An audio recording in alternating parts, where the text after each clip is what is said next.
Testamento beneficioso. Para comenzar, ¿qué es un testamento? Bueno, este refiere a un instrumento legal que expresa la voluntad del legítimo propietario o testador para una o varias personas determinadas adquieran el derecho de su propiedad después de su fallecimiento. Así que el testamento es beneficioso cuando el testador, en uso de su libertad testamentaria, dispone de todo su patrimonio y deja de cumplir las obligaciones de proporcionar alimentos a las personas que, de acuerdo con lo previsto en el numeral 2824 del Ordenamiento Sustantivo Civil del Estado, son sus acreedores alimentarios.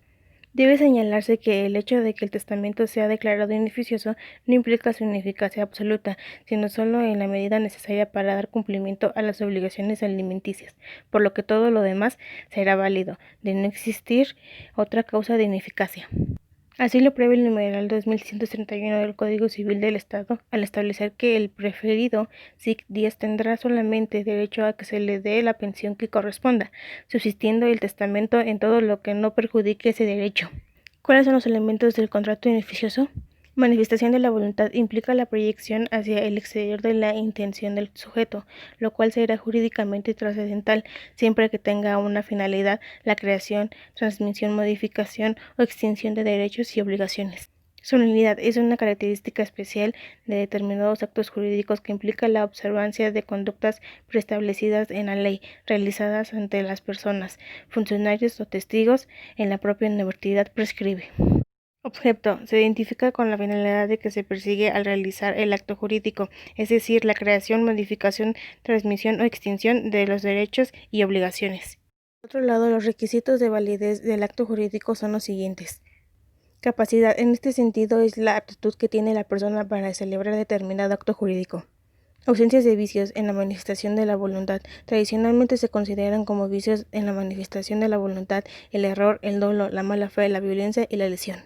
Licitud en el objeto. Se refiere a que la finalidad que se persigue con la realización de acto jurídico no debe pugnar con las leyes de orden público o con las buenas costumbres.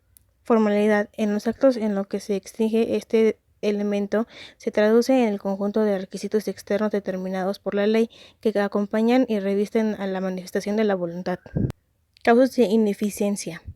Por ineficacia debemos entender la carencia de efectos normales en un acto jurídico, cuando no surten los efectos característicos que debiera producir. Ahora bien, en el testamento, además de las causas de ineficacia derivadas de la falta de algún elemento de existencia o de validez, se incluyen otras formas como la revocación, la caducidad, su carácter de ineficioso y, de determinados casos, el repudio de la herencia.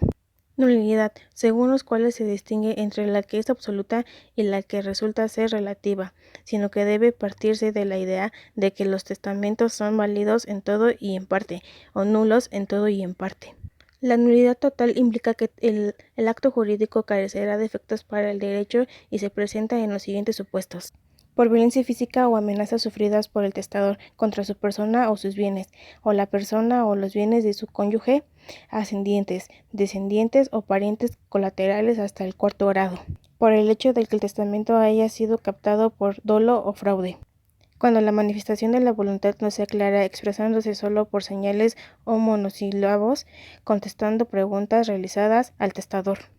Cuando por último un demente dicte testamentos sin las seguridades establecidas por los insanos en momentos de lucidez. La ineficacia del testamento en la sucesión testamentaria. La ineficacia no es, en el fondo, una sanción, ya que el testamento surte todos los efectos legales. Es ineficioso un testamento cuando no se deje pensión alimenticia. Artículo 1374 del Código Civil. La pensión alimenticia debe entenderse como una carga de la masa hereditaria. Artículo 1376 del Código Civil. En función del parentesco y conforme a las cuales el testador debe dejar alimentos a los descendientes menores de 18 años, a los cuales tenga obligación legal de proporcionar alimentos al momento de la muerte, pero junto con las mismas establece una serie de circunstancias accesorias propias del deudor alimentista que además han de satisfacerse. Así, para que proceda la pensión alimenticia es necesario satisfacer el supuesto legal, artículo 1368 del Código Civil, que exista la ausencia o imposibilidad de un pariente nis próximo en grado. Artículo 1369 del Código Civil, que el deudor alimentista no tenga bienes. Artículo Artículo 1370 del Código Civil y que se observe buena conducta. Artículo 1371 del Código Civil. Sobre la ineficiencia del testamento. El régimen de la pensión alimenticia, como se observa, es diferente del derecho de alimentos, aun cuando tienen algunos puntos en común, como en el caso de su determinación y aseguramiento. Artículo 1372 del Código Civil. Etapa de sucesión testamentaria. Testamento ineficioso. 1. Denuncia en la que se pide la ineficiencia de un testamento por causa de alimentos. 2. Inventarios y avalúo.